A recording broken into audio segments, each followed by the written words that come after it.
Hello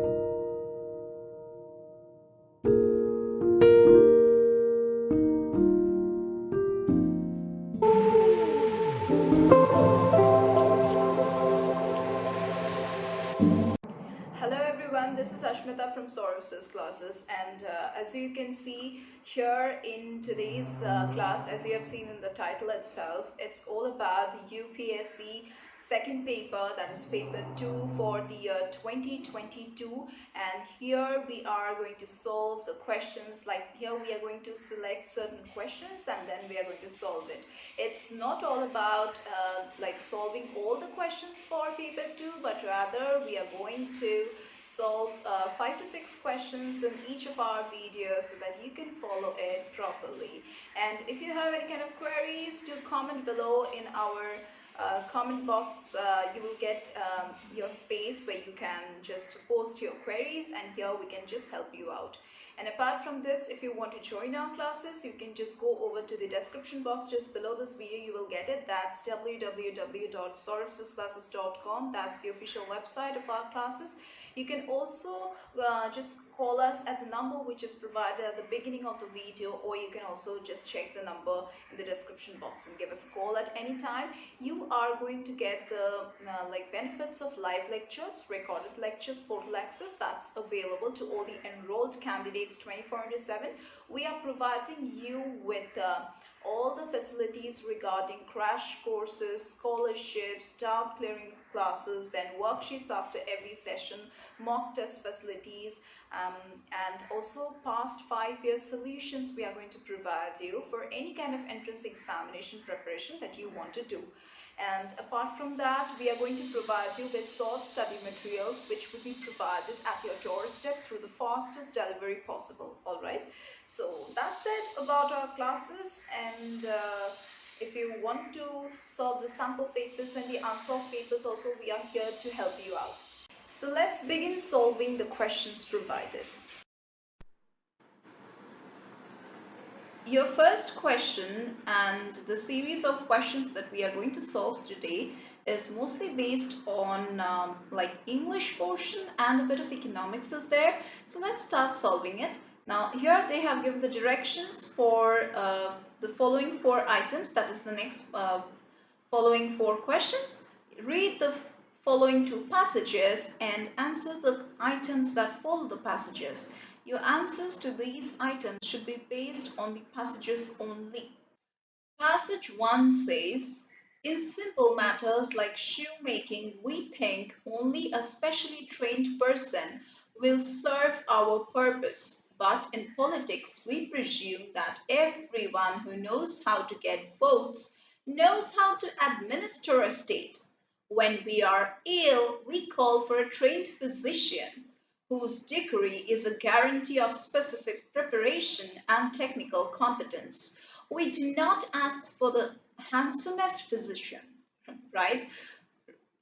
Or the most eloquent one. Well then, when the whole state is ill, should we not look for the service and guidance of the wisest and the best?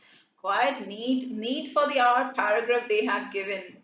Like really, we think that a person who has popularity, that person should be elected, but it's not the fact, right? The person who is deserving, we should be selecting that particular person, all right, for taking care of our society. Let's move over to the question that is following. Which one of the following statements best reflects the message of the author of the passage? Number A says, we assume that in a democracy, any politician is qualified to administer a state.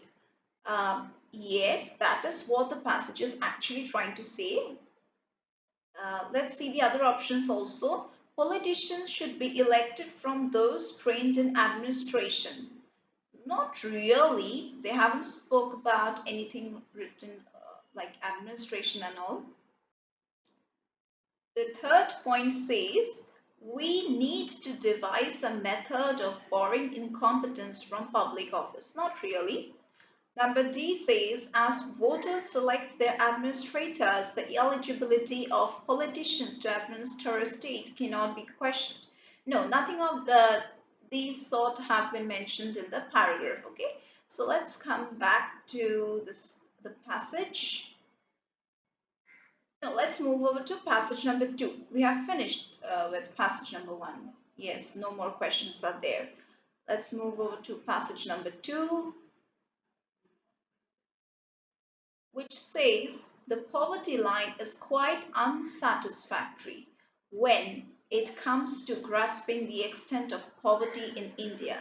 It is not only because of its extremely narrow definition of who is poor and the debatable methodology used to count the poor, but also because of a more fundamental assumption underlying it. It exclusively relies on the notion of poverty as insufficient income or insufficient purchasing power.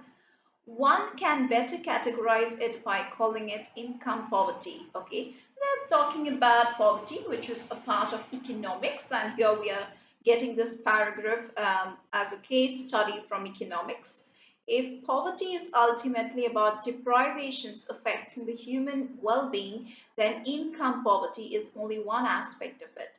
Poverty of a life, in our view, lies not merely in the improvised state in which the person actually lives, but also in the lack of real opportunity given by social constraints as well as personal circumstances to choose other types of living. Even the relevance of low incomes, meager possessions, and other aspects of what are standardly seen as economic poverty relate ultimately to their role in curtailing the capabilities. That's their role in severely restricting the choices people have to lead variable and valued lives. Yes, so they're talking about the factors leading to poverty, what characteristics are there. That is what the paragraph is trying to say. All right, let's move over to the questions that is following it.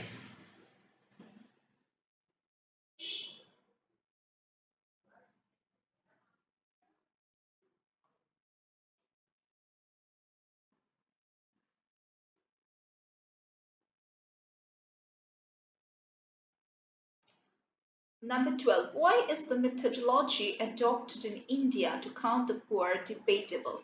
So, why is the poverty estimation or the way poverty is like counted? The topic is debatable in India. This is because it is based on the proposition of poverty as meager income or buying capacity. So we measure poverty like it's written in the paragraph that we just read, that poverty in India is based only upon the income level of a person or the buying capacity of a person. That is through which poverty is calculated, which is really a debatable topic because there are other sorts of measurements also through which we can measure poverty correctly. This is not the correct way to measure poverty, all right? So your answer would be number D. Let's move over to the next question.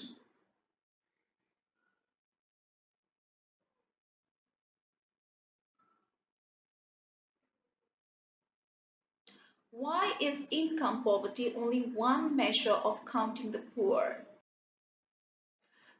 Because you see, if we just went through the topic, the paragraph, right? It's because it talks of only one kind of deprivation, ignoring all the others. Yes, that is, if a person can buy a certain thing, if that is costly, and if a person can buy that particular thing, then he or she is capable of terming like above poverty. And if a person cannot buy that particular thing, then he or she can be termed as living below the poverty line.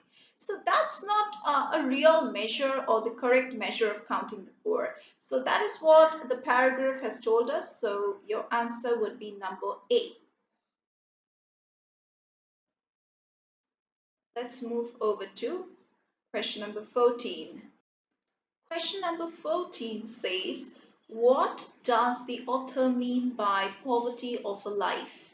Now, according to the author in the paragraph, poverty of a life means all deprivations in a human life which stem not only from the lack of income but lack of real opportunities. Okay, It's not all about like having low income, but also poverty means that you are lacking all the basic standards of living, or just lacking all the other basic necessities of living, of life. Okay, that's called lack of real opportunities of life. Okay, so this is what the author is trying to say in the paragraph that we have read. All right. Let's go through the other options also and just check. Number B says impoverished state of poor people in rural and urban areas. No. Missed opportunities and diverse personal circumstances. No. They have not talked about any kind of personal stuff. Um, Number D says material as well as non-material deprivations in a human life which restrict the human choices permanently. No, they have not talked about all these. They have talked about the basic necessities. Let's move over to the next question. Now, question number 15 is based on mathematics. All right.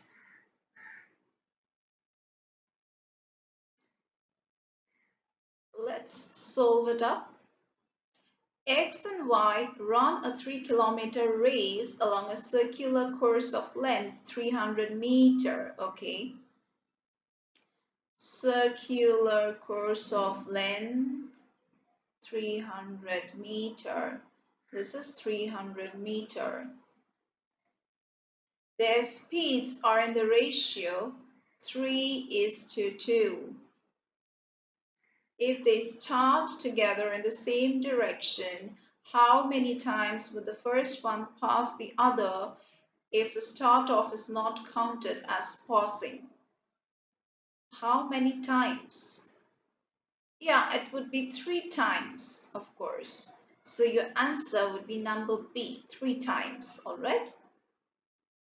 Now,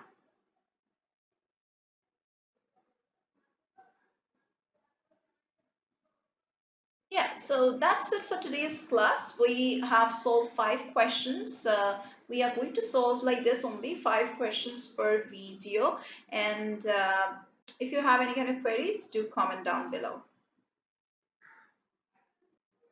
We are going to continue with the same question paper in the other classes also. So that was all for today's class. If you have any queries, do comment down below and we are there to help you out with all your problems. And if you want to enroll in our classes, do check the description box, or you can also check the phone number and the contact details provided at the beginning of the video. And do contact us. We are available 24/7 so that we can just help our students reach their goal. That's it for today's class. We are going to meet once again in our next classes.